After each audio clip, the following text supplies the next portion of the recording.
All right, hello. We are back. Why have my audio problems logged me out of Steam? What is this? This is outrageous. We are back. I'm gonna have to do some fiddling with audio levels and such, but we are back. Mihai, tell them what's going on in the game while I get the game open again. All right. So as Gareth predicted, we have Rodrigo Iverson currently leading the qualifying with a 122.4. Steve Hughes is also in the 122 club at second place with a 122.9 something. Then we got Nicholas Alvarado, Victor Yamba, Shane Thomas, Justin Clerk, and Ashley Bloomfield. Jack Winters has been demoted to P8, but still P1 in class, very far away from his colleagues in Tier 2, which is going to be a very good thing for him since he has the most to lose from this race. A very good start for him. We've got a yellow flag in turn 2. Leons has binned it. Pretty clean qualifying. We've only had one warning so far, so the gold split managing to keep it pretty clean in the traffic. Yeah, and a huge thank you to Malbred, I think, for giving us a Prime subscription. It really it helps us a lot. It's gonna have to go to helping buying me a new audio interface by the looks of things. I have no idea how changing the audio device that I'm using has logged me out of Steam, but I'm back in now, so we will be in the game in no time.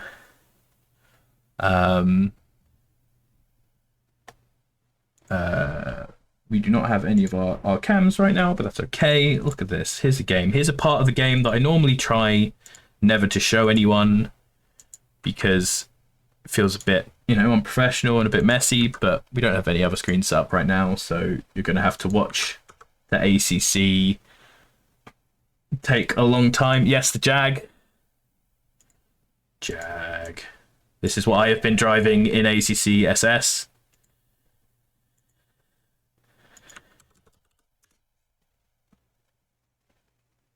Come on, Kunos, server browser.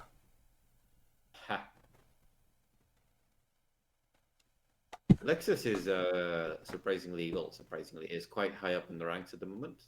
P6 with Justin Clerk. Nice, Justin Clerk, very fast driver. Been in a lot of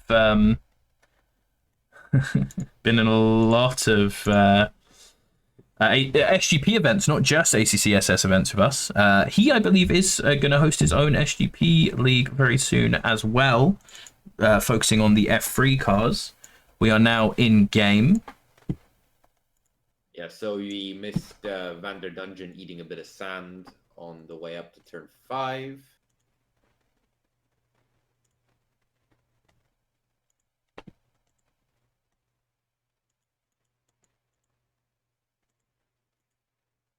We've got Ryan Ware and Ollie Venner on the hot lap quite close together, so let's see how this pans out.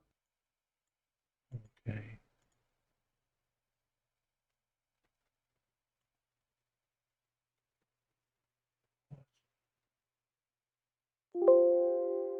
Oh god, that's loud. That's really loud. Oh god, I don't know how to make that stop. Do a little bit of talking for me, Mihai, while I'm fixing some sound stuff. It does appear I'm destroying Garrett's ears, so I will continue to Nah, it wasn't you destroying my ears that time. It's something else. So we have Ollie Venner. I do not see Menno de Ridder anywhere on the timing. Maybe I'm just blind. But I do not see him, at least not far up the timing. That would be very good for Ollie Venner. Yeah. Victor Yamba doing very well at this track, as well as the keyboard mouse hero Nicholas Alvarado, as Ollie Venner is going to finish his hot lap, a clean lap with Ryan Ware in front of him. Oh boy. Moves up to 8. Oh boy, I have game sounds. It's very loud, but I have game sounds. I'm fixing it. The realistic game sounds. Yeah, so normally I use an audio interface, which is apparently near the end of its life. And on that, I have my own separate audio monitoring levels, so I can set my levels up really nice, even if I'm sending it nice and loud to the people. But now I just kind of have to have it loud everywhere.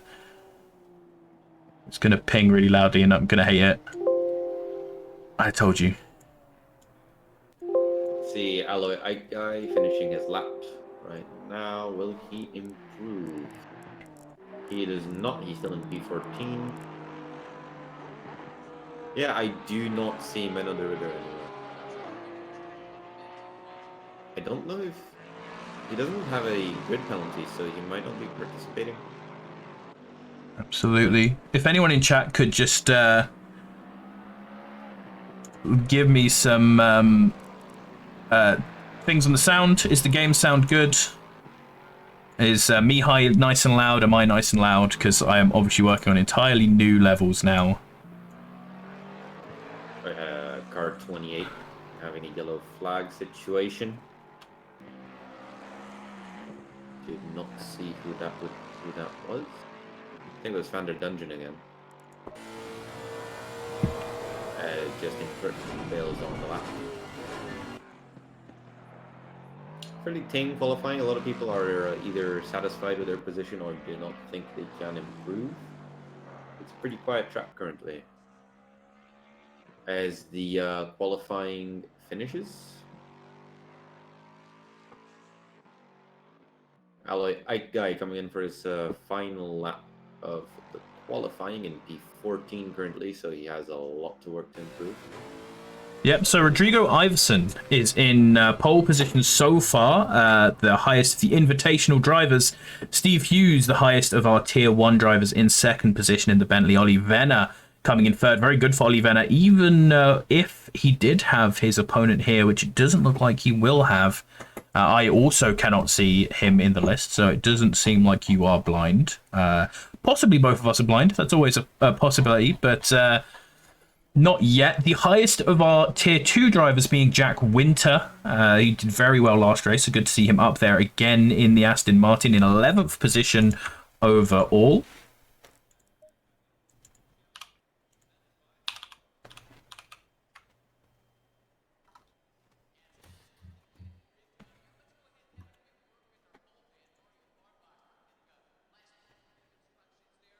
Yeah, that is qualifying finished. So we have this is going to be our grid, and as a reminder, we will have a few grid penalties for Alvin Strom, Paul Glover, Martin Cube, and Ashley Graylish. They will be starting dead last. I always love our auto mod because he refuses to allow the most ordinary things.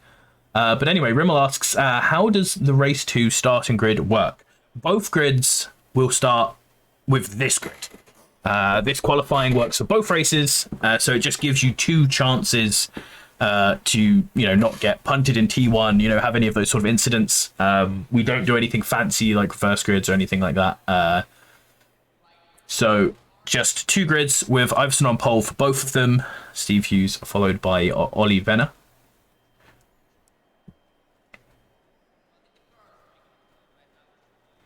I'm gonna have to be slightly editing audio levels as we go, but for now I'm gonna give myself a little de-stress by doing what we normally do and showing you just a little advert of what ACCSS is all about. Right.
Hello and welcome back. Remember, if you enjoyed what you saw there and want to join in with us, exclamation mark sign up in the chat. We are at the WeatherTech Raceway Laguna Seca, and we are about to head to our grid. At the start, on pole, champion of one of our old series, Rodrigo Iverson, followed by Steve Hughes, who is about to get banned for being the champion of this series. Ollie Venner, looking to get himself banned, is right on the cusp next to Nicholas Alvarado, another one of our invitational drivers. Ryan Ware and Victor Janbo once again together on one of the front rows in the Hondas. Great to see those two bringing that unfavored car so high, followed by Shane Thomas and Justin Clark. Shane Thomas, another one of our banned drivers, along with Ashley Bloomfield in the Bentley behind. Nicholas Norberg next to him. Jack Winter, the first of our AM drivers, is alongside Sam Teague. Sam Teague, very good to see him up so far. Hopefully he has a better race. He hasn't had the most clean season so far. Benjamin Horiel and Ally Aikguy next to them. Steve Leon behind him in another one of the Lexus. And then you have Diggs in the Mercedes. Hawkins, Ryan, Joseph, McGregor, and Zoransky then in the BMW. Great to see that car as well. Storms, Sachs, and Oppenhauser in his incredibly colourful Mercedes, followed by Matt Sutherland. Bandera, Sanchez, Van Dungen in the lovely taxi delivery Merc. Mimsmam, Martinez, and Julian Strasser, who commentates on our Saturday split. Gorgstig, Roundtree, Martins, Moss, Cube, Graylish, and Storm rounding out the list. There are a few drivers who have grid penalties. I think it might actually be some of these guys. So we have a grid penalty for Alvin Strom, who I believe isn't here today. Paul Glover. Oh, he is right back. Okay, Paul Glover, who definitely isn't here today. Martin Cube, who you can see there, Graylish right at the back, and Ollie Moss is the last to set a lap, so he is going to be there. So most of our people going for their grid penalties are here. So we have a sit-on with some of our drivers up by the front. What are you looking forward to in this race? Mihai, who are you expecting to do well? Who are you hyped for?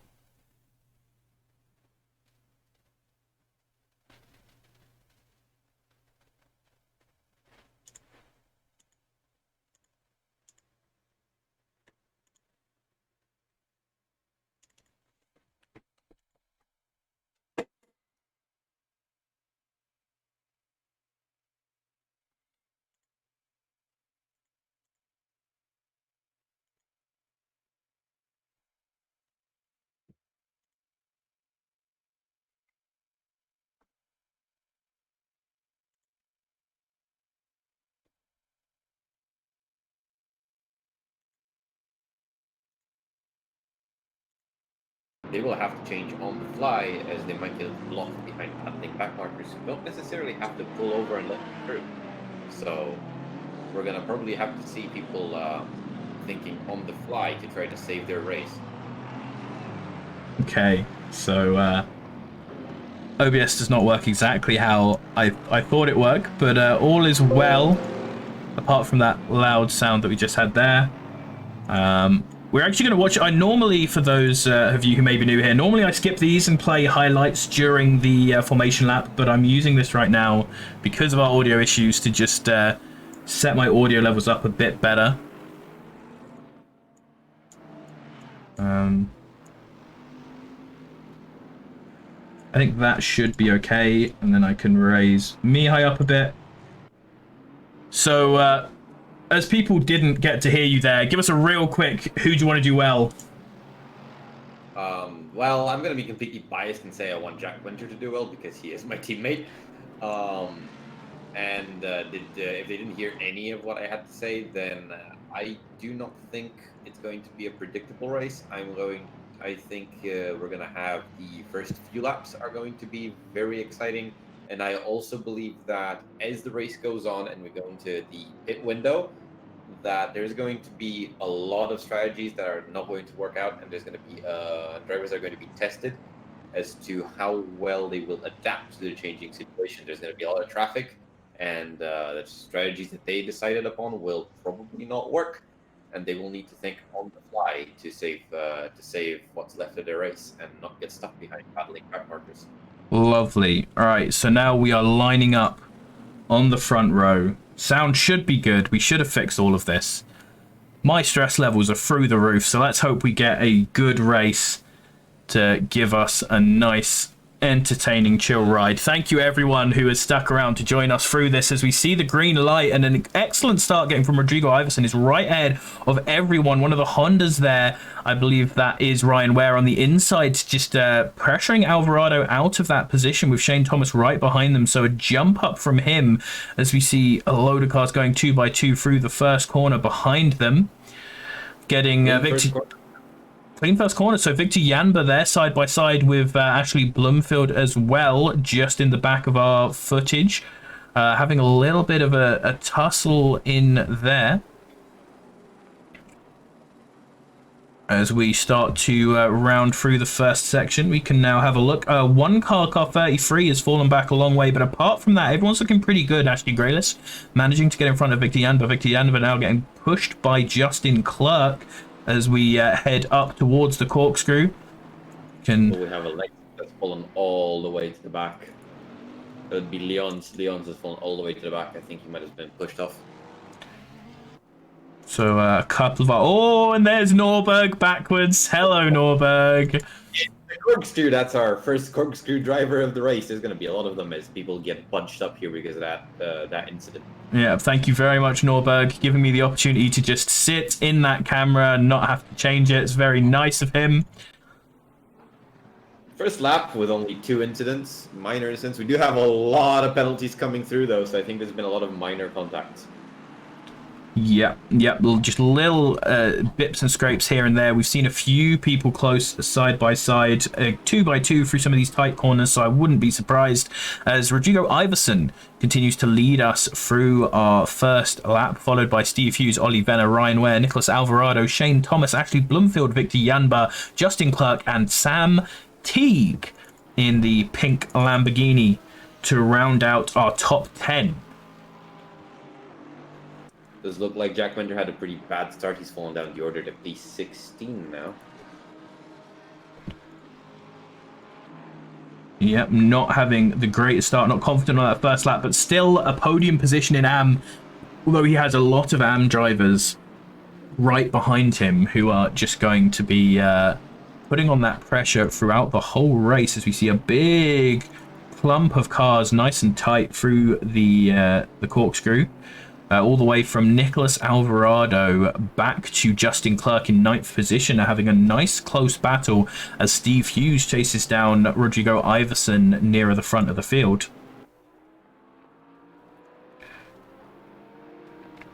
We've got Oppenhuisen, who seems to have been pinged off in the left-hander after the corkscrew. So he's going to go all the way back to dead last. Almost dead last anyway. Rodrigo Iverson getting a bit of well, not really a gap, but him and Steve Hughes have kind of driven away from the rest. Yep, those two definitely have a gap together. Steve Hughes, the only one really pushing our front runner. So you look back in that pack we were looking at, there was really tight. It started to split up as well. Shane Thomas being the cork in that bottle so far with Ashley Bloomfield and Victor Yanba right on the tail as we just see Justin Clerk losing it by himself there and spinning off. Luckily there was a little bit of a gap there, so he's not going to lose too many positions, but he has lost a couple. Oh, and we have the first 2 penalties coming in. The first one is going to be a 5-second penalty for car number 15. That would be a car. It would be for Sam Leons. So he probably didn't just lose it on his own when we went back. And also car 55 is going to have a 10-second penalty. Oh. Steve Hughes has made a mistake here. We didn't see what it is, but he has fallen back a long way from Rodrigo Iverson, and now Ollie Venner is trying to pressure him down into the first corner, trying to go wide around the outside in the first corner. Not sure that one's going to work out Ballsy move, but he's definitely putting pressure now on Steve Hughes. Now, knowing Steve Hughes' pace, as soon as he's caught this up and got back into the rhythm, he should be able to push on forwards and start to catch up to Iverson again. But a little bit of a worry there, a bit of a... Didn't want to have to deal with that as Ryan Ware chasing down Nicholas Alvarado right behind them is in another little 2-pack before that Shane Thomas pack we were looking at before. Ike Guy... Yeah, so you're talking about Norberg, who spun the corkscrew. Apparently, he didn't spin in the corkscrew as much as he was spun by Alloy Ike Guy. And so I that's like... what the thing here. Absolutely, Alloy Ike Guy getting a 10-second penalty for that.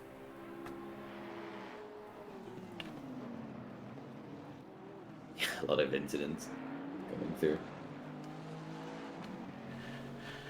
So that's going to put a couple of people behind him into an opportunity for good positions unless he can get a nice run. Obviously, we do have a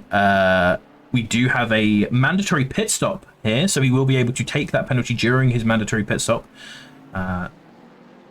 Alvin Strom has had to tow to the pits, so it looks like he might have been launched off a curb.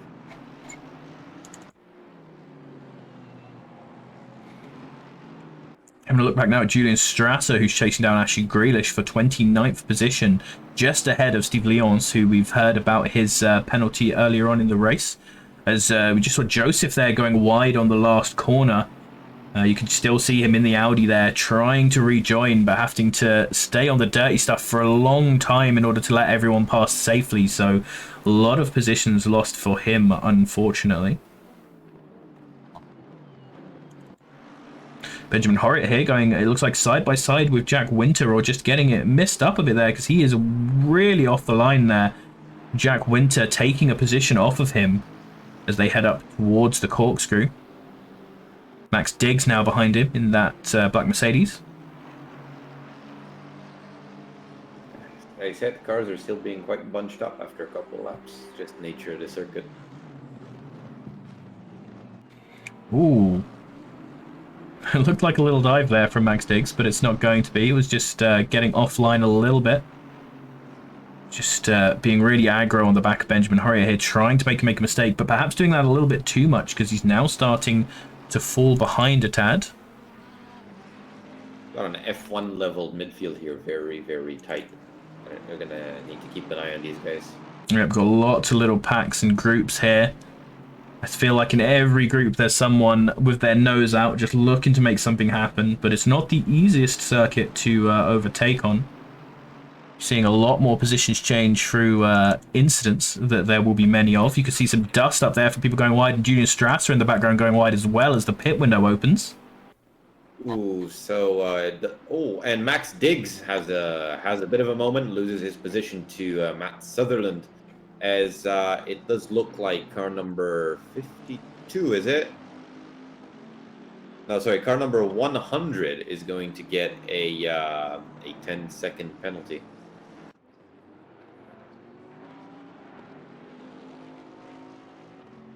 That car being Vander Dungeon, he's he's in the pits anyway, so he's getting a 10-second penalty on a DNF race.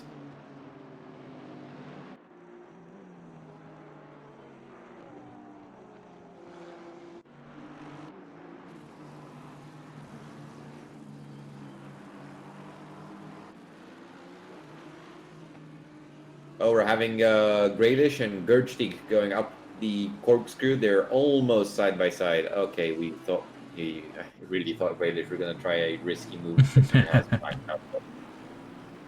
Backed out there as we saw a car on the minimap there just off on the gravel as well. This is happening all over the place. People just pushing a little bit too hard and just going wide. And as Mihai said at the beginning of this, just going that a little bit wide, you're immediately on the gravel, as we do see Grealish going for a move on Gorgstig, just give him a little bit of that touring car punt on the pass there. Not managing to actually do it, though.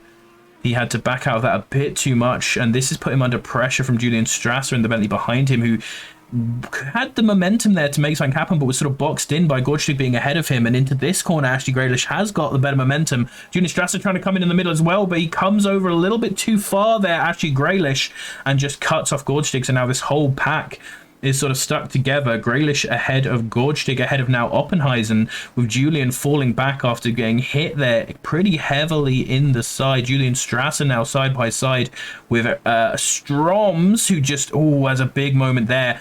And Joseph now looking to see if he can put his nose in the Audi right behind these three. Ryan, we're just at a moment in the corkscrew. He let both Shane Thomas and Ashley Bloomfield by there, so that's been quite a change of position, though not one that that affects him too much in the standings. So Paul Joseph there going to have to just settle behind these two. Turn one, where on Bloomfield is doing a move around the outside in turn one, very late braking, very deep in turn one, but he manages to make it stick. So all right, we're going to have a look back at a replay of this. Because this is a move high up the order for a good position. So we're watching Ashley Bloomfield right now. Ryan Ware, you can see even in the last corner of the track, he's getting right up behind, fully in the slipstream. Going to have very little aero there as he dives out around the outside, it looks like. So this is a really nice, strong move here from Ryan. Crazy late on the brakes, super clean, and just dives around Ashley. Ashley having to pull out there, and a good move there. So now Bloomfield is finding himself, as we are back to live footage, between in a little Honda sandwich here. So we did have a bit of we had Rowan Tree trying pretty much the same move and going way too deep in turn one and barely making it stick on Ollie Moss. We've also had Florian Sachs, who lost it on the exit of the final corner, so he's going to go back down the order a little bit. Yep, so Roundtree with his 10-second penalty, trying to make back some of that time by making moves, now ahead of Jose Martinez and Ollie Moss. It is pulling his way up the field. The top 15 places in each class get a points here. So all the way back to just lower than 30th if you are in Pro, just higher than 30th if you're in AM. People can be getting a small amount of points. So we are starting to see the first pit stops with Norberg fixing his car, and we have had Clerk, Teague, Ike Guy, Paul Joseph, and Coob. They have already done their pit stops. I'm quite surprised how many people are choosing to delay their pit stops as much as possible.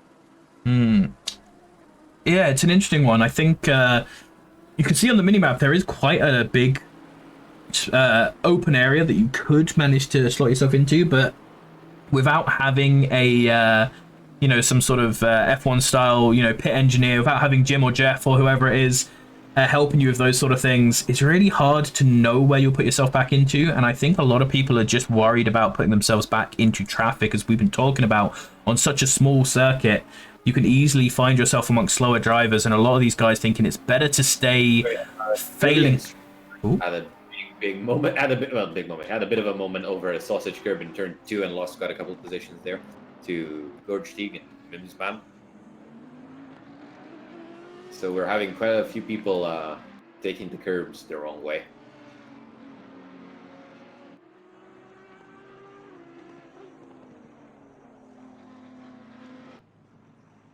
Ryan Ware in the pits, along with, I think that is Ollie Venner, who they are sharing a pit spot there. Obviously, not many actual pit locations on such a small little track. Seeing a couple of people coming out of the pits now.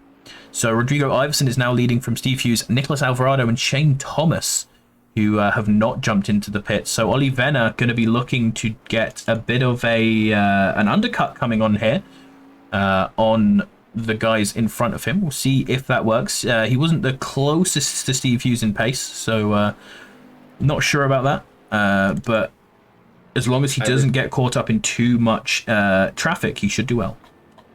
Iverson's coming up to his first back marker, so I think if not this lap, then the next lap he's going to dive into the pits to avoid having to contend with them. I think most people are trying to hedge on that, as Steve Hughes from second position dives into the pits. Yep, Steve Hughes right behind him, taking a lot of curb there on the entry to the pit lane. Rodrigo Iverson staying out. We often do see our leaders stay out for as long as possible. And although he definitely might want to dive out of the way of back markers, sometimes it is okay to take the first few back markers because they should be the slowest. And being right at the back, they also should be are the least likely to be fighting for their own positions, and so more likely to be okay with getting out of your way. So I wouldn't be surprised if he at least passes some of these guys, but you could be right, and he might be diving in very soon.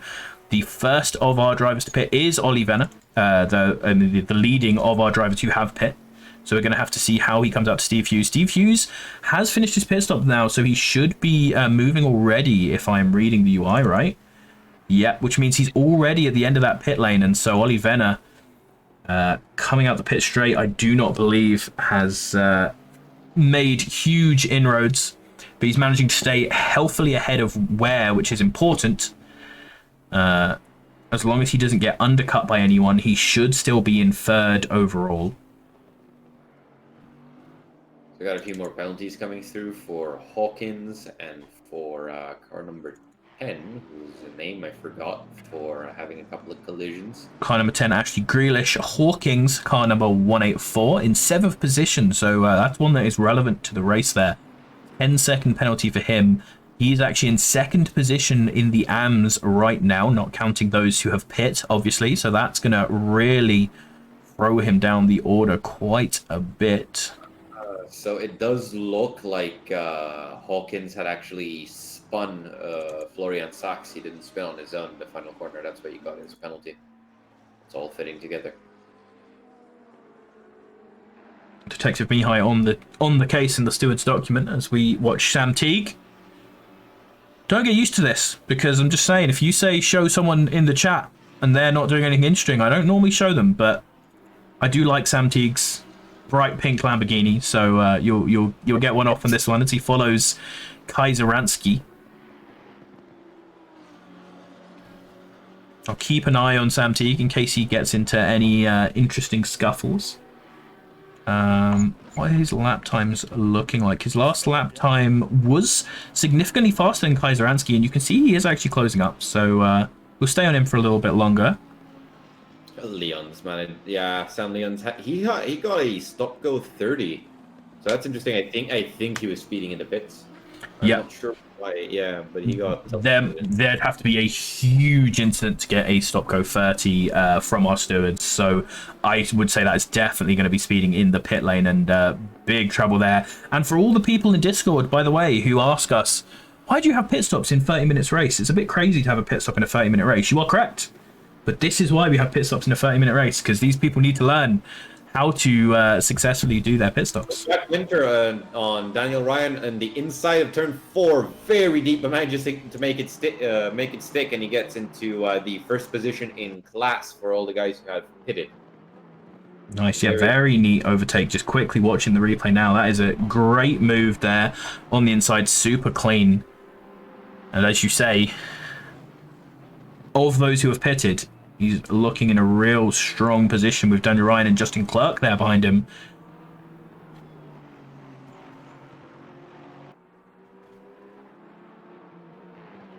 Where was Sam Teague? I want to see if he's actually fallen behind a little bit from Kaiseransky there, so not managing to overtake him quite, but he's definitely pushing on it. He had yet another lap that was faster than Kai. Yes, he did. So should be seeing an overtake at some point.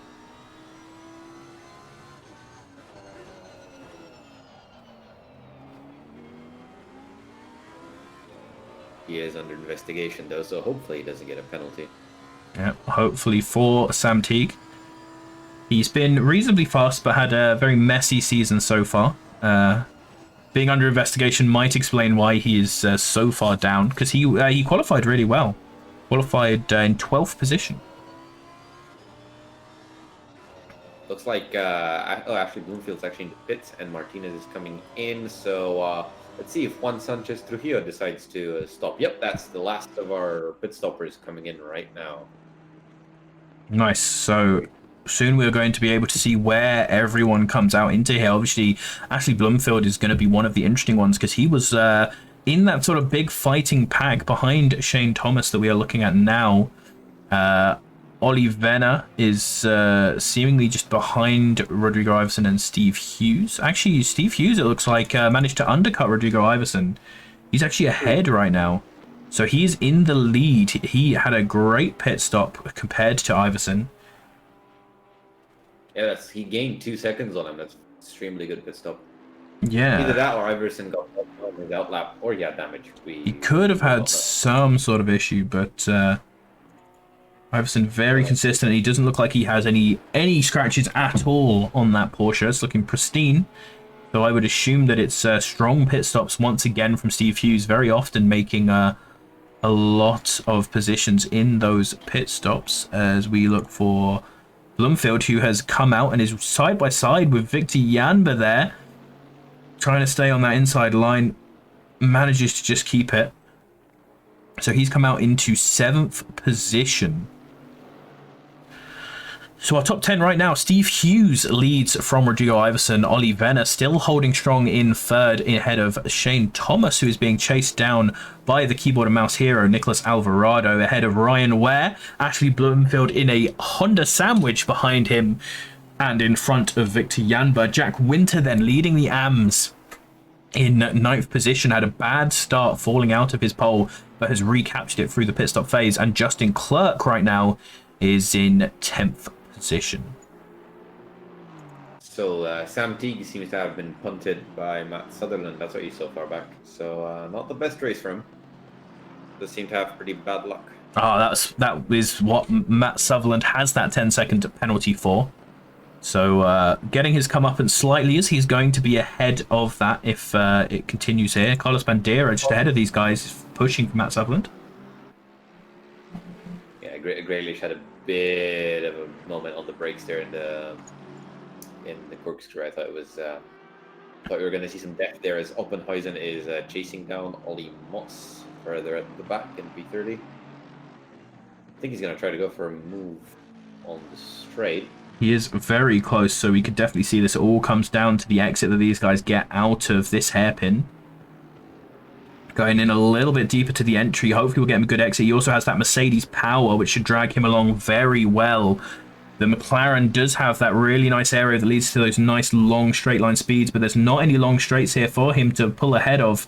So going around the outside is Oppenhausen, who's got to rely on the brakes and just a little bit too late sends him in wide. Not going to get it there, but he still has chances here because, again, that Mercedes power is really good at these low-speed acceleration areas, and so he is going to be right on the back. Not any real opportunity through those two corners because they are so fast, just taps on the brake at most, but he's going to try and go on the inside here into this longer right-hander. Good position to do it. They are side by side, nice and clean from the both of them, and he's now got the position. Very well done there from Daniel Oppenhausen. Oh no, I thought Aikai is going to try inside on Martinez there, but he's also being a little bit aggressive. I think he's being held up by him.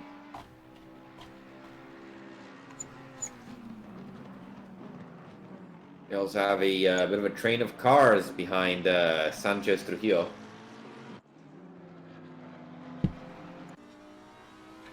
Yep, Martin Roundtree, Ashley Grealish, and Nicholas Norberg following Sanchez around. Sanchez bravely taking the Audi through the corkscrew.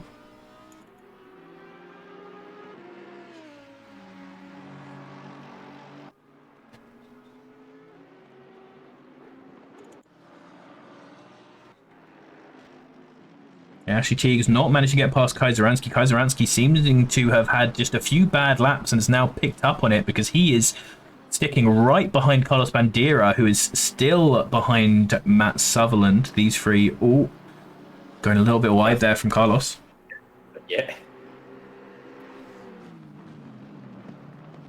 Ooh, that looked like a little tap there. We couldn't really see it from the angle, and the fact that Matt Sutherland took a very awkward line through there could have been due to that. It looks like Bandera just a little bit later on the brakes, just giving a very gentle tap to the behind of that McLaren. But no big incident from it, thankfully. Has been noted, but I don't think it's gonna. Yeah. It's gonna come a penalty. Yeah, it was definitely a tap. It's come up on the steward sheet, but that is probably all it will be. Shane Thomas right behind Ollie Venner now. So Ollie Venner has been comfortably in a sort of no man's land for the whole race here in third position, but suddenly he's being put under pressure from the leading Ferrari in our invitational split. the leaders coming up to some traffic with Mims, Man, and Coog. So this traffic management is going to start to come into play at the end of the race here. See if Steve Hughes could exploit this a bit. Get closer to Ivan. It seems like he definitely had a better pit. Or no, you look at maybe he's had an incident even, because he is really far behind Iverson now, and he has not been that much slower. We're going to need to look at that because he is a whole 4 seconds behind now. Yeah, that definitely seems like it must have been an incident. As is Shane Thomas having to go on Venner? He's really close. He could be going for it. Once again, it seems that this first corner just isn't doing well for overtakes, although actually Shane Thomas, really nice move there on the outside, but going for the switchback. A little bit of a tap there, perhaps not leaving Ollie quite enough space, but he made the move reasonably clean before that position. And that I was just about to say, a lot of people not managing to get past into the first corner because just the way the angle and the crest in the straight goes, you can't get on an inside line. But it seems that Shane Thomas there showing you how it's done, cutting in for that sharper, squaring off the corner and getting in there, putting Venner down to fourth position, although for the championship this won't actually mean anything because he is still in second position amongst the pros. It is Nicolas Alvarado just behind him in the Aston Martin that he really has to worry about, because that could take points off him. The lower midfield is having quite a few battles now as Sanchez Trujillo is trying to chase down Graylish after that pretty heroic pass just before the corkscrew that we didn't mind catch. Oh, and I think that was Venner. I didn't see. Yeah, Venner has a spin in the final corner, so that's gonna put him all the way back down to P8, I believe. Oh, so that's a big problem for Venner there. I'm sorry, Venner, but we're gonna have to have a watch of this. He was right behind Shane Thomas coming down into the last corner, goes for an outside line there, perhaps trying to do the same thing, but just a little bit tries to fix his line there because he thinks he's going to get maybe clash into Shane Thomas there, and then a little loud pedal after he's done a half spin puts him into a full spin and he pirouettes back into action. So unfortunate there through Ollie Venner. That is going to throw him down. Luckily for him, as we said, his main rival right now is not here today, but he needs to set himself up with as many points as possible this race so that he has an easier time next week to clinch this third position in the championship. And this is not doing it for him now, especially as he goes wide again. We were talking about traffic, and Steve Hughes has actually gained 2 seconds on Rodrigo Iverson. 2 seconds as they are coming up to some of these back markers. We just saw Shane Thomas there trying to get round as well. See how much it affected the lap time. Yep, 3 tenths up on Rodrigo Iverson there, where most laps Rodrigo Iverson has been about a 10th up on Steve Hughes. So big loss there.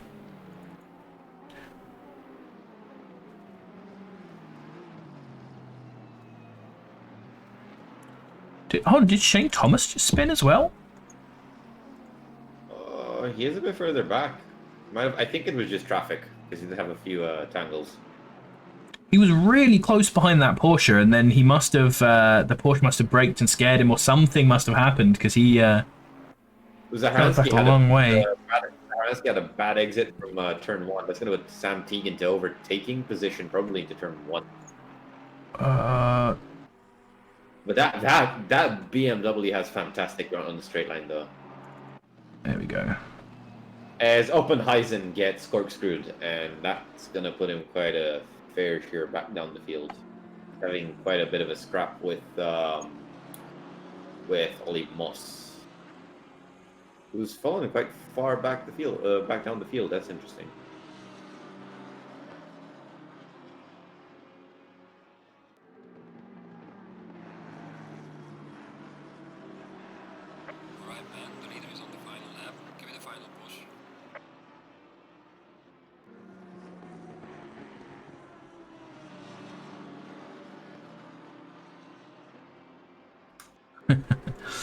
Venner's main rival is himself from the chat, absolutely.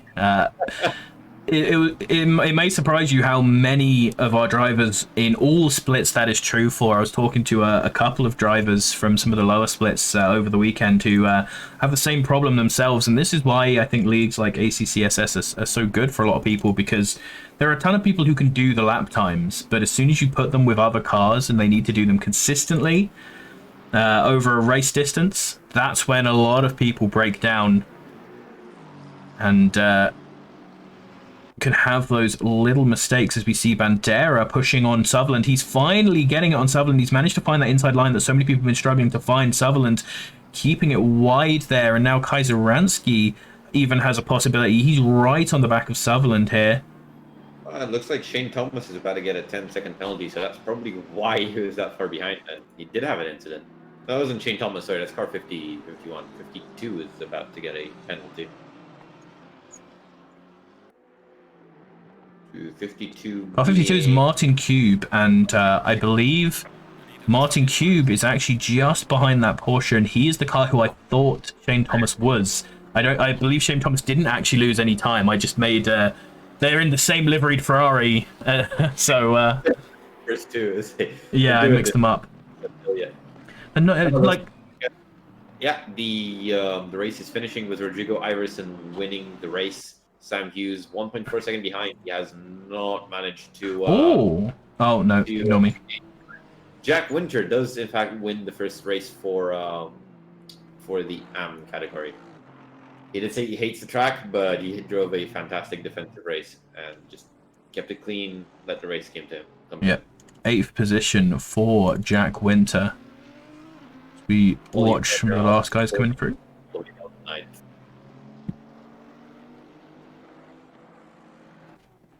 Yeah, I was too busy looking at the steward sheet there. Probably looked at the race more. Absolutely. So, huge shout out to Rodrigo Iverson, Steve Hughes, and Shane Thomas, who take the podium overall of the race. Steve Hughes, Nicholas Alvarado, and Ryan Ware taking the top step of points for the Pro.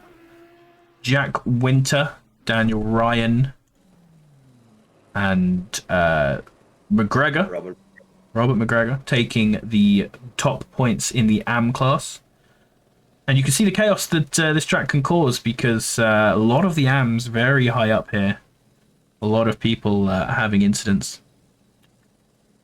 This track is known for its upsets.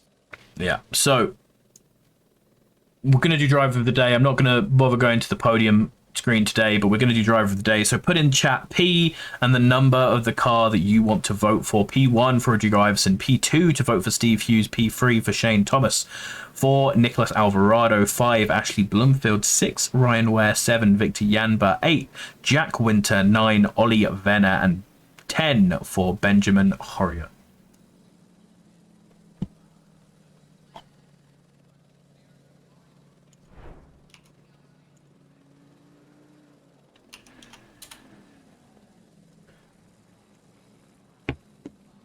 This is the time where I now have a reason to reset up our webcams. So I'm going to do that while people are voting for their driver of the day.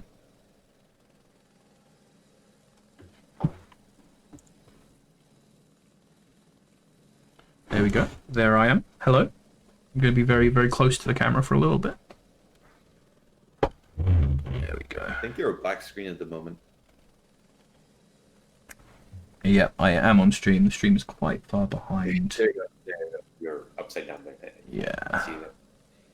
And then somewhere in here, I have a certain file which includes a video of a certain bunny.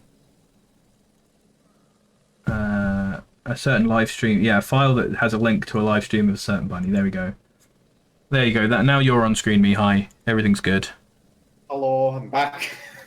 Everything is good and well. We have a helicopter in the background. I'm going to shut the helicopter up. That was the wrong button. Shut up, helicopter. All right, thank you. Thank you. My headphones are on very strangely, because otherwise the volume is hurting my ears. So I'm going to look a little bit goofy, right?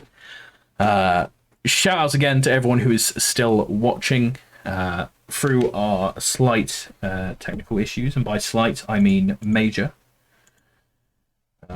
Here we go. The race has finished now. And we haven't had a huge number of votes. We got a vote for P9. That's Ollie Venner. A vote for P8. That's Jack Winter. And a vote for P5. That's Ashley Bloomfield.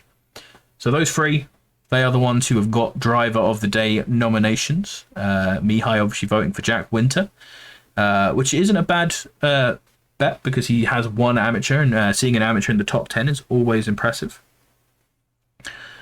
There's a couple of good calls in there. I'm very happy to see that both of the Hondas have survived. We often see the two of them starting reasonably, but they don't often manage to both make it well into the race. So great to see that. P5, another vote for P5 coming in from Twizzle. It's Ashley Bloomfield. I'm going to give him the win. Because why? We've got race 2 as well. Battle's not over. Absolutely. And so we are going to hop to an advert while we wait for the next race to get underway.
Hello, and we are back from our small break into the game. Once again, we actually see a few missing spots here, which is interesting. I was not expecting to see that, but we'll have a little run down the grid again. Steve Hughes and Rodrigo Iverson are still at the front of the grid. Olivena and Alvarado following them, followed by the Honda pair of Ware and Janber, but Thomas is now on his own on this lineup. I can't remember who was there, but someone having dropped out there. Ashley Bloomfield behind him with Nicholas Norberg. Nicholas Norberg going to get a good start with no one in front of him, although it could also mess up his start because he doesn't know where to start and he could get a drive-through. Let's hope that doesn't happen. Winter then next to Teague. Let's hope Teague has a better race this time and manages to stay out of any trouble. Hurry out and Ike Guy next. Same with Ike Guy, not getting a penalty. There's then another space on the track before we get Max Diggs and Hawkins, who should get a nice early run into the first turn. Ryan, Joseph and McGregor in front of Kaiseransky and another empty slot. So a third person out. Sachs, Oppenheisen, Sutherland, Bandera, Sanchez, Van Dungen, Mimsman, Martinez, Strasser, Gorgstig, Roundtree, Martins, Moss, Cube, Graylish, Strom, and Storms rounding out the grid. And Storms wasn't here before. Storms qualified further up, so that means he has disconnected at some point. and has managed to lose his qualifying position. Unfortunate. So a little bit of trouble here for the green Aston Martin near the end of the grid. Yeah, we had that in silver, and the pole sitter actually disconnected, ended up coming all the way from the back. Yeah. A harsh penalty fight, guy. Says Milo in the last race. Hopefully he won't get one this race. They definitely can be harsh, especially early on. We want to make sure that our drivers are being nice and considerate into the first corner. And so we feel like it is good to punish early incidents harsher than a normal race would. But he can obviously, what's the word? Protest. Protest is the word. He can obviously protest if he feels like he was harshly done by.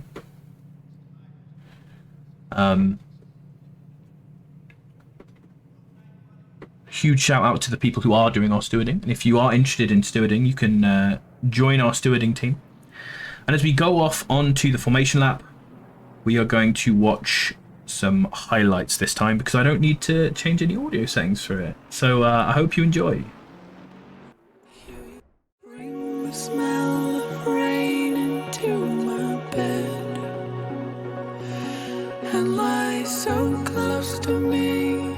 You could be inside my head. Maybe it's a once in a lifetime kind of thing to feel the kind of magic that your love brings.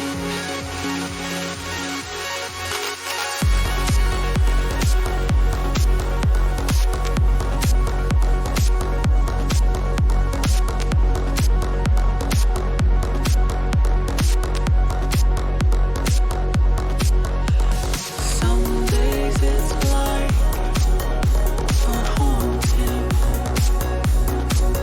This cool empty space, far above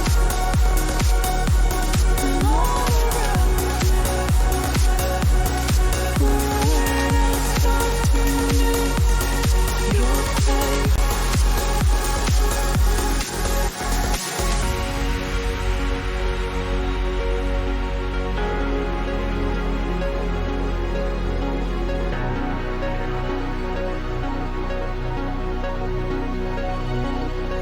You live in me, my reverie. Don't ever leave.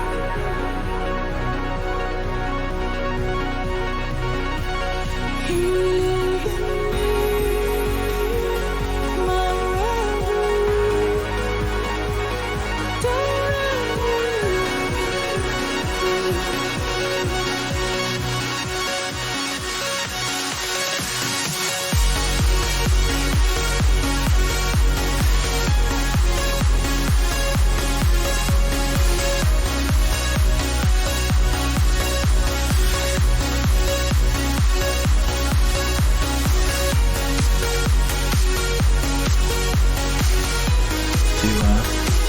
leave.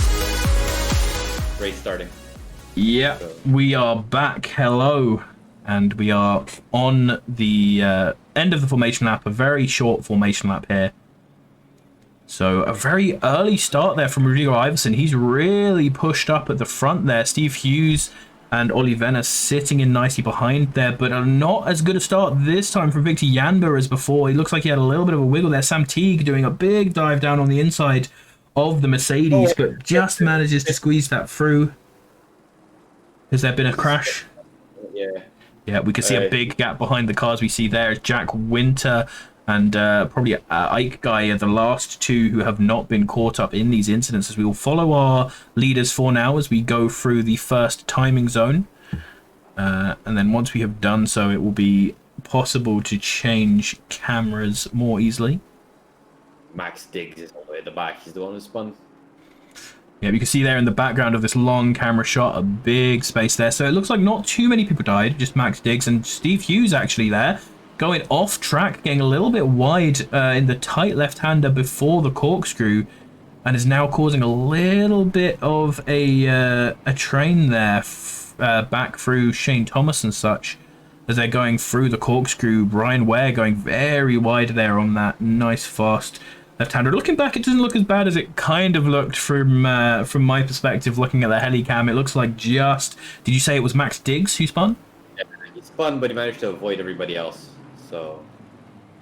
Yeah, so not too many deaths. Good. Still a reasonably clean first lap as we watch our leaders who have pulled out quite a bit of a lead on the rest of the pack since there was that incident. Jack Winters there fighting with one of Bentley, Ashley Bloomfield. Ike Guy just diving around the outside of them. Jack Winter not going to be able to take this as we see a few two wides just behind them as well. Gonna have a lot of action. Oh, there's been death in turn one. Rowan Tree with a pretty bad rejoin as well. Almost takes somebody else out. Ollie Moss coming back onto track as well. Just taps into the Ferrari there of Roundtree, I believe. So these two are now side by side, starting from the back of the grid. And second time to the corkscrew go our leaders. Ollie Venner in P1, closely followed by Rodrigo Iverson. Oh, so really nice there. Venner's managed to make up a couple of positions. Norberg has a bit of a moment there in the corkscrew, but nothing too major.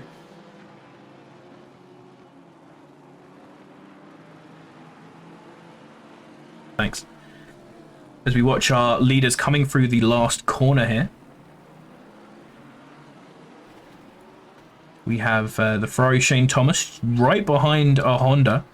And the rest, again, squeezing out. Those first three drivers, Venner, Iverson, and Hughes, really showing that they have the pace on some of these guys. This train leading all the way back to Sam Teague and Victor Yanba, 7th and 8th. Really nice to see that Teague has had a better start now than he's had in a few other races.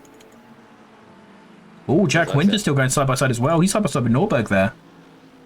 Kaiseransky getting a side by side as well behind him. So lots of action in this sort of backpack here as well. Kaiseransky is still side by side with Hawkins, really trying to push his way around there. Big train of cars behind them as well with Sanchez, Ryan, and Bandera there. Got a moment with Storm's car 33. He managed to spin or get spun in turn 2, so he's all the way at the back. Yep, nice. Not nice for him, but nice. Oh, what is that? That is a car going off at the corkscrew. Was that Ollie Venner? From the lead. Yeah, and he's now absolutely wrecked because there's such a big train behind him. He's going to try and just slowly roll down off the sand, and he's managed to do it without getting in too many people's ways. There's a white flag waving there. I have no idea why the marshal's waving a white flag. That's not the flag to be waving, my friend. But white flag in this game is slow car ahead, which would have been Ollie. Is it slow car ahead? Okay, fair enough. I did not know that. I would have assumed there'd be a yellow flag there, as you see a dive behind as well. Who was that? That is Graylish, it looks like. Trying to get on the inside of there. Car 98, car 156, Sachs and Max Diggs, they had a bit of a moment there. Diggs, Sachs had lost control in the final corner, and Diggs hit him in the back. Unfortunate. So we're looking at position 23, Ashley Grealish. Just behind him, there's a bit of action going on. A couple of cars side by side here. You have, it looks like Cube and Sutherland there at the back of this pack.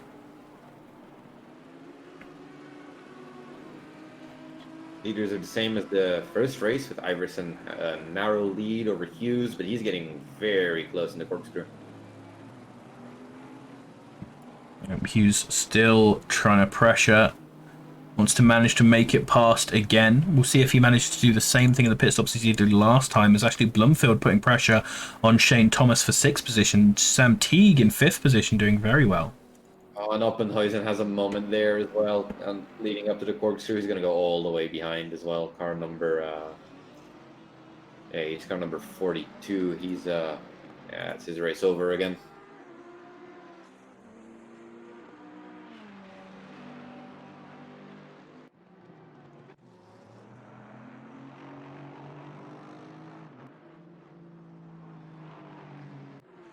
Ollie Venner now trapped in the middle of the pack in 19th position is going to have to push past a few more people than he was probably hoping for.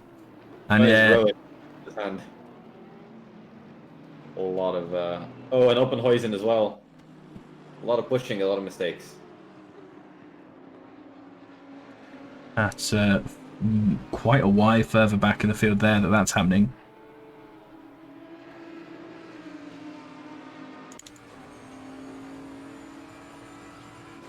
Venner is going to be a car to watch this time. He's going to have to make up all of these positions. A lot of midfield drivers are going to be defending. Yep. Paul Joseph going defensive there from him. This is the only pro that he has to take for quite a while. After this, it's going to be Am on Am on Am. Much better exit there from Venner is going to put him in a good position going into the corkscrew, but they're going side by side. They're going to have to be really careful through here. Ollie Venner just letting off a little bit there, it seems. Actually, he's just got past. He just rolled past, so Joseph must have leaped out of there. I saw the other Bentley still behind. But Joseph giving Venner the position there, just feeling like he's not going to be able to make the position. And Venner already taking Sanchez, or trying to take Sanchez into this hairpin. Holding around the outside, getting a nice run out of here. I don't think the AMs have a big incentive to fight Ollie though, since they're in different tiers. They don't, but overall position is still a position, and it will vary between different drivers over how much they care about that. Sanchez is going to let him pass there, and even if they were in the same position, for a lot of these drivers, it is smart when someone like Ollie Venner, who is a lot faster than you, comes through, to just let him go, because you're not fighting him, and you're only going to slow yourself down defending against him, as now Sanchez is leading this little... Oh, where's Sanchez gone, actually? Sanchez looks like he made a big mistake there. I'm gonna go back and watch that in a replay, because I don't know what happened there. So we can see here, 30 seconds ago, actually Bloomfield getting past him. As we're talking about this, Ryan Ware and Nicholas Alvarado are very close coming to the final corner. Oh yeah, he just takes a little too much of the curb right there and is put into the sand and gravel on the outside. We're in the slipstream of Nicholas Alvarado is going to try and move around the outside of turn 1. Let's see if he makes it stick. He's going to go deep into the corner around the outside. He's going to lose it to Alvarado on the inside in the second half of the corner. Difficult corner to try to go around the outside there. Yeah, so we'll see if Ryan Ware can stick right up to the back of Alvarado here, and he might be able to push through and make it here. This has been a much nicer overtaking point, it seems, but he just hasn't been able to take as much speed through there as Alvarado has, so he's going to have to be waiting for a lot longer to make his other try. Pit window has opened, and our damaged drivers have already leaped in to fix their cars. Let's see what strategies people will opt for this time, as there's not that much traffic yet. Yeah, obviously a few less cars running this time. As well as cars being a little bit further apart than we saw last time. We had these big trains in the midfield last time, which we're just not quite seeing as much this time. Storm's having a bit of a moment, hitting the wall. Yep, Arno Storm's unfortunately dipping it there. He's going to throw himself back down the field a little bit. Ware and Alvarado are fighting, which is bringing the other cars quite close. Sam Teagan in P5 might want to exploit this, try to shoot for a podium to redeem himself for last race. So we can see in the front there, Ryan Ware once again going around the outside and once again not being able to make it hang. Oh, trying really hard. He's actually managed to just stay side by side going into here, but Nicholas Alvarado is going to be cutting him off going into the next corner. Seems like Ryan Ware is pretty committed to making it happen in that first corner, and I'm not sure that's the best place for him to do it. And definitely not sticking around the outside. Gonna have to see if he can make some sort of inside lunge happen, or if he can manage to make his way, like Shane Thomas did, to a bit of a cutback there. Shane Thomas 2 positions behind there is one of the cars who is getting drawn into this by the battling between Alvarado and Ryan Ware.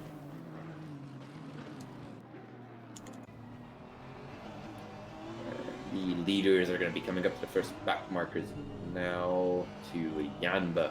He'll be our first blue flag driver.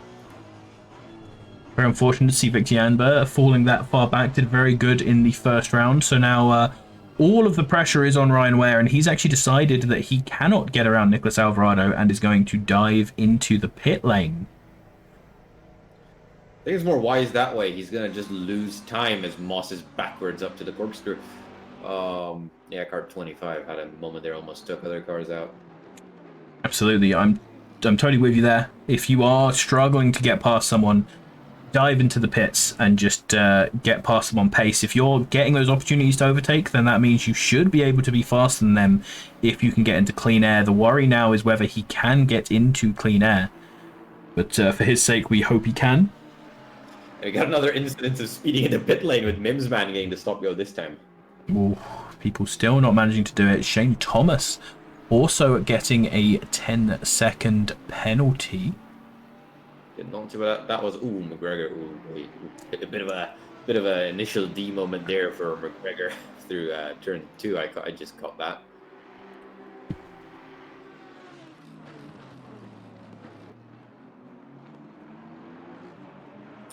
So that's why Yamba went into the pits that quickly. He seems to have been hit by Shane.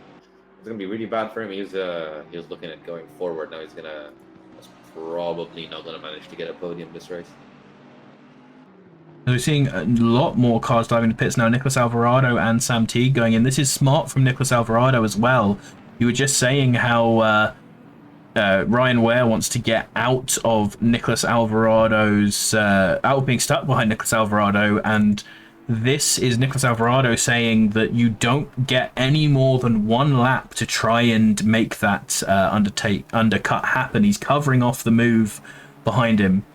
Very good to see this smart pit strategies coming out. So now we've got to see Ryan Ware setting an absolute banging out lap to try and get past.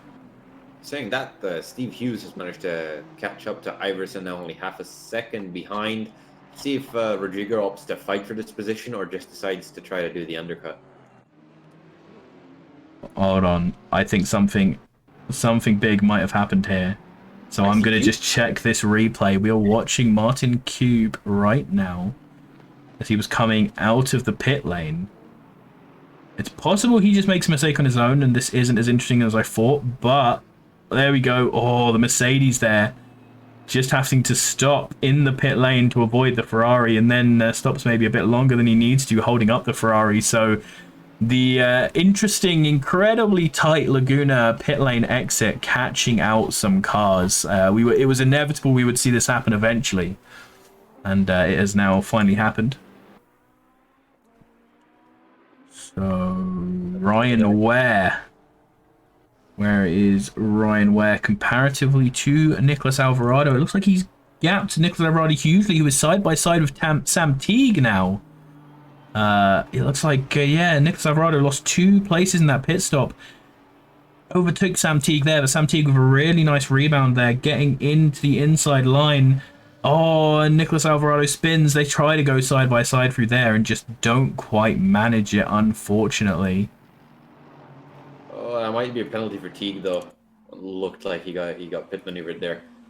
See, a bit further down the field, we have Alvarado, who's recovering, with Benjamin Orio and Victor Yamba now in midfield. He's going to have to fight for that position. Yeah, Nicholas Alvarado is a really fast guy. Should be able to pull away from some of these dudes.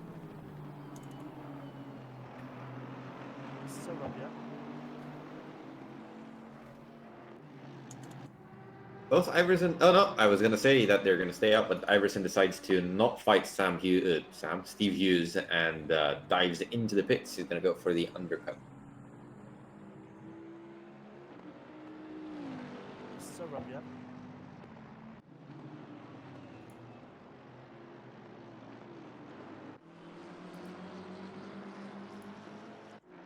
Victor Yanba now making his way through a bit of a field here. We can see Jack Winter there, who seems to have made a mistake because he's fallen down a few positions. He was ahead of this pack, and now he is behind Victor Janber taking hurry up. Victor Janber, another one of the ones with Nicholas Alvarado, who qualified right up the front. So we should be able to see these two following each other through the field here. Winter pitted, I think that's why he's far back now.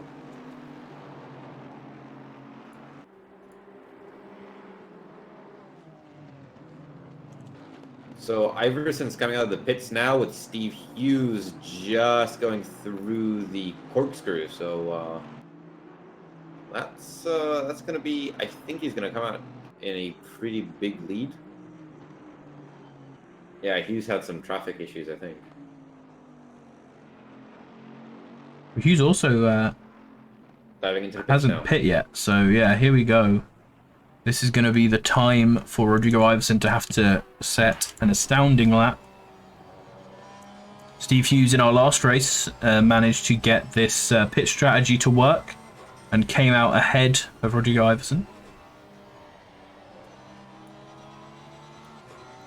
Come out right behind an Audi here, so this is going to be unfortunate for him. In the lap that he wants to be going as fast as possible, he is going to be held up very slightly by Sanchez. But Sanchez, he's been a pretty fast guy. He's up in a reasonable position, so Alvarado even more trouble. He spins out of turn 3. Not a good race for him.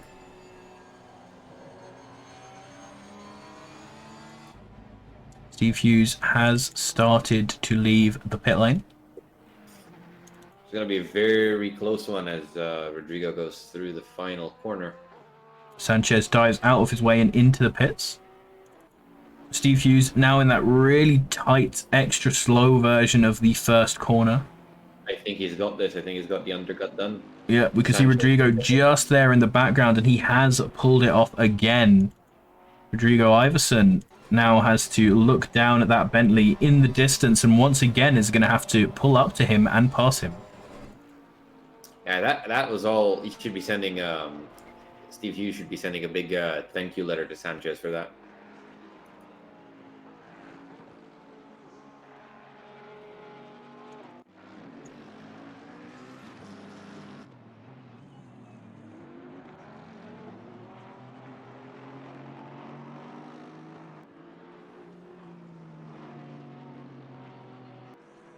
Rowantree having a very bad race. He's all the way down to 32 and with in P32 and with 15 seconds worth of penalties.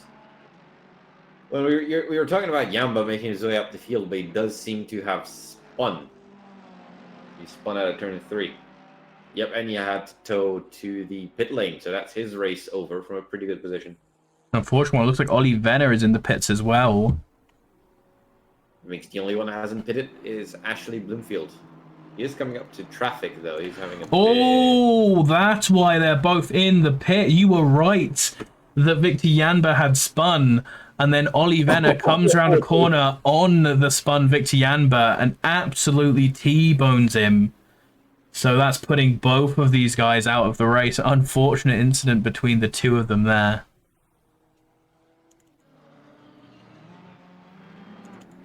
Don't know if Ollie could do anything to avoid him, really. Bloomfield finally dives to the pits. That would be our last person to pit. Yep. Quite early. Still 2 minutes left in the pit window, as there's quite a few cars making them their way through the corkscrew. Martinez, Daniel Ryan, and Arno Storms quite close together at the back of the field. Bloomfield, the last person to pit, as you say, so we're going to see where he comes out here. And it's going to be interesting because we have quite a different front four so far. Ryan Ware and Sam Teague both doing incredibly well to be ahead of some of the normal front runners. Nicholas Norberg as well, good to see him right up there. Jack Winter once again in the head of the AMs. And Carlos Bandera is a second amateur driver who is in the top 10. Rodrigo Iverson slowly but surely making up that difference from the undercut. Porsche really showing its strength at this track.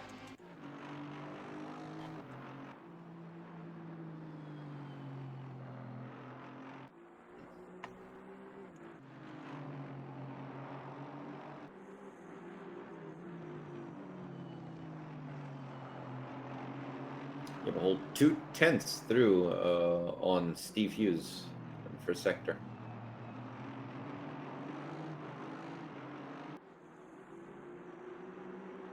Do people not like the pink Lamborghini?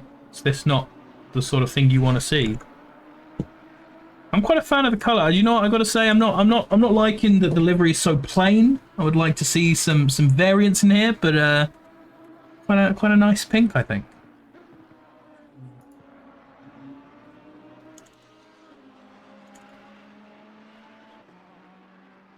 Where has Ashley Blumfield come out? He has come out in fourth place, so just behind Ryan Ware, ahead of Sam Teague by a decent way.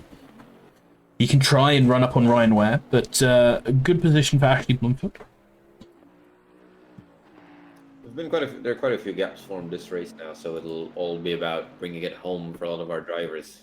So we'll see if they can do these last 8 minutes without a single mistake. Yeah. Having a look through, let's try and find any sort of close battle. Hughes. You should look at Hughes because he had a bit of a run-in with traffic and is now, I think, less than a second in front of Iverson. So Hughes in front of Iverson is a good one. Carlos Bandera is right on the back of Julian Horiot as well.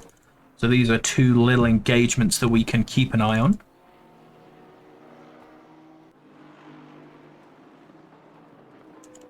Find them most of the close positions seem to be between drivers and back markers. So until we have any more close up, these are going to be our two battles for the last 7.5 minutes so far. Iverson keeping it close through, coming up to the corkscrew. He's having a look, but he's not going to commit to a risky move like that. Trying to carry the speed. Oh no! He's in the corkscrew. Oh, that's it. That's his race over for that. He's not winning this one. Yeah, and he's having to get back on the track as well. So that's Shane Thomas and Ryan Ware looks like going through there ahead of him. He is now just ahead of Ashley Blumfield. Was that Shane Thomas or was that a backmarker Ferrari? That was a backmarker Ferrari. I'm mistaken Cube for Thomas again. These two with the same liveries, damn it. I do like that livery though, to be fair. Shane Thomas is catching down on Sam Teague though, which is another actual battle for position that we can see. We've got one in the back as well with Gorge Teague on Strasser. They're quite close together here.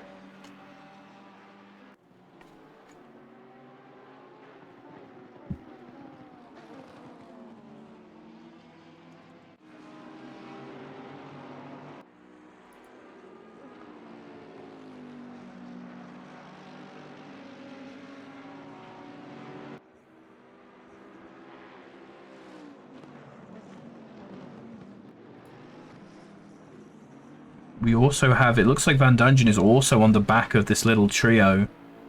So these guys having a good old fight for the sort of lower recesses of the points here. As Van der Dungeon loses it out of the long left-hander and gets a bit of damage onto the back of his car. That corner is very easy to lose the back end on, because you have such a long period of stress on the back of the car. Yeah, I think that might be the easiest one. The easiest corner on this track to lose it on.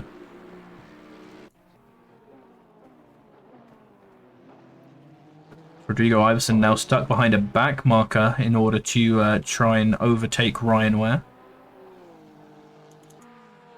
We've got 5 minutes left in the race with Steve Hughes having a whole 10 seconds worth of lead. So unless he makes a mistake, I think we're looking at the race winner there. He can really calm down now and just run an easy race to the end.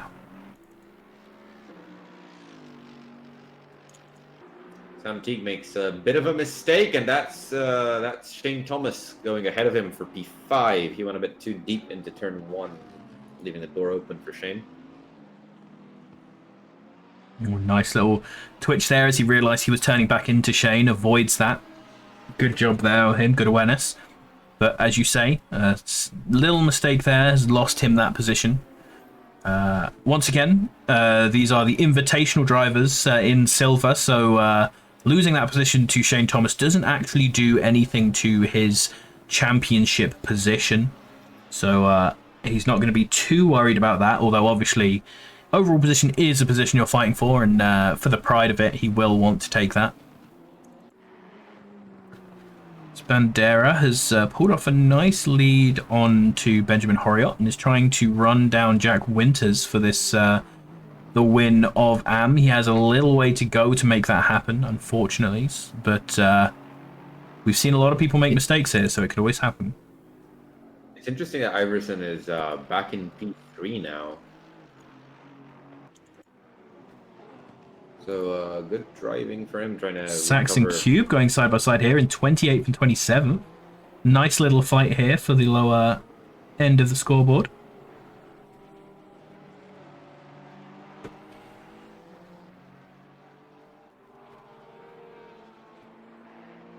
Sax had a horrible race again. I think I saw him spin at least twice. Yeah, not being able to get on top of that Honda in the same way that Ryan Ware and Victor Yanba have been able to, unfortunately. Notoriously deadly car.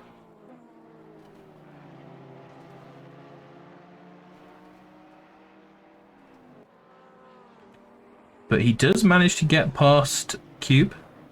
Much better run out of that corner as long as he can hold it. Oh, he's going to take to the escape a little bit there. Don't want to be doing that too often or you will get a track cut penalty. But he's just managed to sit in front of the Ferrari now. We'll see if the Ferrari makes any sort of move to get past him.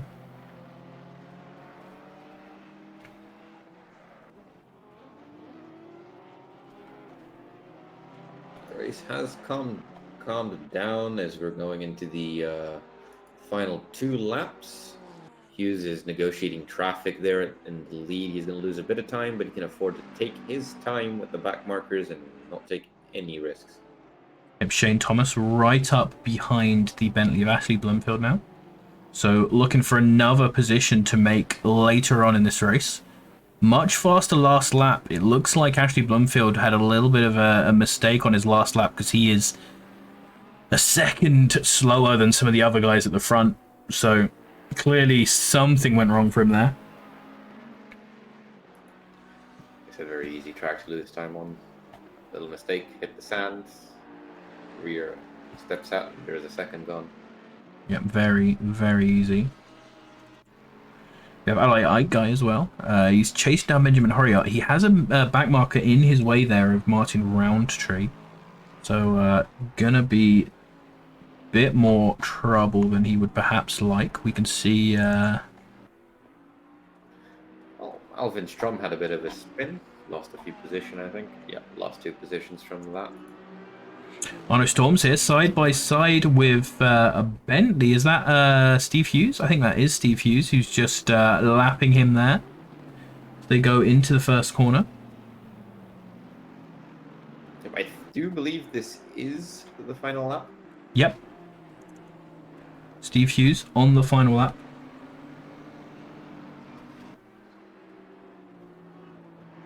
Ryan Ware is still pretty far behind. I don't think, unless Steve Hughes makes a massive mistake, I don't think there's much he can do. Settle into second place. Shane Thomas, though, has taken Ashley Bloomfield. I'm going to have to hop back a while in the replay and see if I can find that. These two, the closest battle in the top 10. We are in the replay watching Ashley Bloomfield. Does he make a mistake? Into the corkscrew, gets a little bit loose there, but nothing big. Shane Thomas catching up on him, and is he going to go wide into here? Yeah. Oh, no. Shane Thomas went hugely wide there. What was that? Shane Thomas was off the track. Unless that's the other Ferrari. Has the other Ferrari caught me out again? Hughes coming through the final corner quite safely. That's Hughes. Steve Hughes is the winner of the second race, coming over the line now with Ryan Ware in second place, quite far behind, 8 seconds, and Rodrigo Iverson is going to round out our podium. Yeah, so once again, I was tricked by the 2 Ferraris being on the same part of the track, having the same livery, but being on different laps. So there we go. There's Iverson crossing the line. Bloomfield. Shane Thomas crossing the line. Sam Teague taking 6th position. Nicholas Norberg in 7th. Jack Winter coming through to win the amateurs just ahead of Carlos Bandero. He's we said at the beginning of this, the amateurs were really, really close to each other, but Jack Winter in the last 2 races have been putting on a great show, and back-to-back wins, and he's looking like he's going to start untying that very close competition that we saw. Yeah, I think he's going to have the attached lead of the championship now. All he's going to have to do is take it easy through the final race, which is going to be a 1-hour race, so it's going to be a bit different. Double points, 1 hour.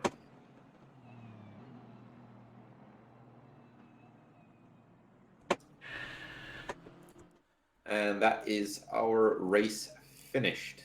That is it for the final race of the day. Once again, once we've had this turnover, we will do our top points. So we will be back with you very shortly to round out our show.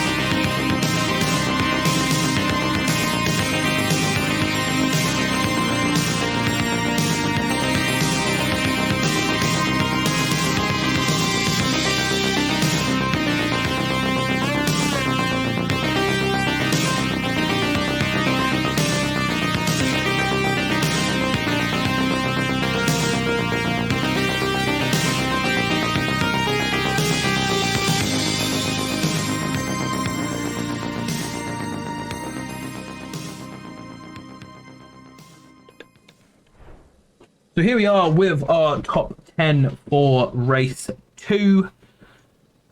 Put into chat P and then the number of the driver that you want to vote for driver of the day. Out of our top 10, Steve Hughes, number 1, Ryan Ware, P2, Rodrigo Iverson, P3, Ashley Bloomfield, P4, Shane Thomas, P5, Sam Teague, P6, Nicholas Norbo, P7, Jack Winter, P8, Carlos Bandera, P9, and Benjamin Horriot, P10. The podium for the race is Steve Hughes, followed by Ryan Ware and Rodrigo Iverson, with Rodrigo Iverson switching out for Sam Teague in terms of the Tier 1 podium. The Tier 2 podium, Jack Winter, Carlos Bandera, and then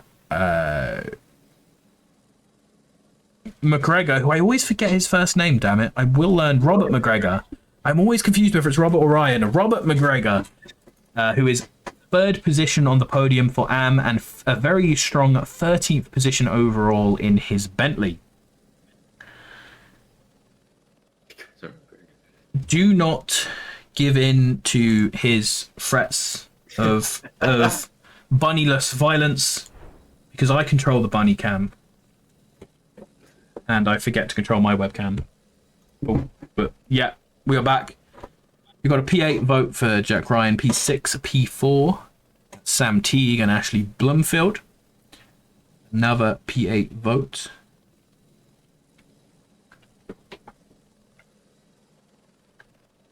Surprised to see the Teague gang hasn't jumped on the opportunity to put all of those numbers on there for Sam Teague. Honestly, very, very clean race compared to the previous splits. Just shows how shows the extra experience that our gold drivers have. Absolutely good to see these guys doing well, and Jack Winter with 2 amateur wins in a row is going to pick up both of our drivers of the day. Huge shout outs to him. Thank you everyone who has been watching. Some quick shout outs I want to give. What ones do I want to give? Thank you to our exclamation mark timings partner, Pit Lane Live, for doing excellent timings. Remember to, if you are going to join us, make sure to also join the SGP generic official community and sign up for some races along there as well. We are going to be running an AC race in the GT4s on Wednesday, the first AC race we're doing on Wednesday. We also have on Tuesday another AC race, our Shelby Cobras at Willow Springs, Riverside, and Sebring. So love to see a load of you join that for some fun, more casual action than the official championship. We then have our last round of this championship series next week at Silverstone. So if you've enjoyed any of what you've seen, if you want to join SGP to race in our races or to race in the official SGP races, !sign up will bring you to our Discord, where you can read the welcome chats and hit up an admin to get joined. So thank you very much, everyone, for joining. Thank you, everyone who put their Twitch primes in and all that. Hopefully, the pennies that I cobbled together from this, I can put towards getting a new audio interface. Thank you very much for watching, and thank you, Mihai, for joining me. Do you have any last words before we end the stream? I'm looking forward to Silverstone very much. It's going to be a different format race. We're going to have a longer race. It's going to be double points, 1 hour with 1 pit stop. So it's going to be a lot more about consistency this time. Big fan of 1 hour races. Big fan of Silverstone. Very much looking forward to it. And we will see you next time.